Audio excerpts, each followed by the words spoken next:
Well, it should come as no surprise to Oklahoma motorists that the state's roadways are in bad shape. But rough roads are now estimated to cost drivers nearly $5 billion a year in repair costs. And a state highway official agrees the state can't keep up with road maintenance. The $5 billion loss comes from not only the condition of Oklahoma roads, but traffic accidents and the amount of time wasted sitting in traffic. The Washington, D.C.-based group TRIP, or the Road Information Project, says thanks to past financial support from the legislature, the state has made progress in improving one component of the road system, structurally deficient or obsolete bridges. That number in a decade has dropped almost in half. 16% of the state's bridges are structurally deficient. The state still ranks 5th in terms of the number of deficient bridges. Rocky Moretta, Director of Policy and Research for TRIP, says the big problem that remains is the pavement. Both Oklahoma City and Tulsa were found to have 45% of the roads in poor shape. Statewide, 28% of the roads are in bad condition. Mike Patterson is Executive Director of the Oklahoma Department of Transportation.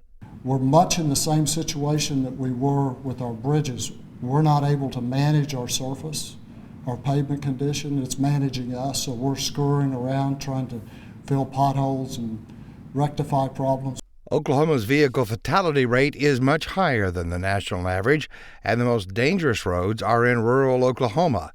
To make roads safer, Moretti says it'll take money.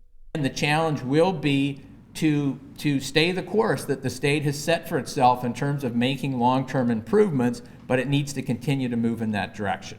But like all other agencies, the Department of Transportation is facing budget cuts, although its cut may come in a way that is different from others. Lawmakers are talking about floating a $300 million bond issue for ODOT and then using the money that would have been appropriated to the agency to pay down the 2017 fiscal year budget hole, which is at least $1.3 billion. But with that plan, ODOT's budget cut would last 4 years. Our budget cut to that point would be the debt service that we would make over the next 15 years, and so it's a sizable amount. Something else the state must consider for the future is improvements in vehicle technology that will require upgrades to roads as well.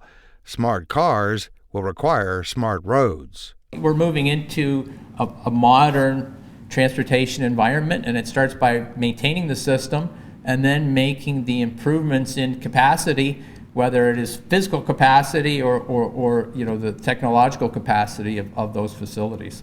And states that don't keep their roads up to date will face economic consequences.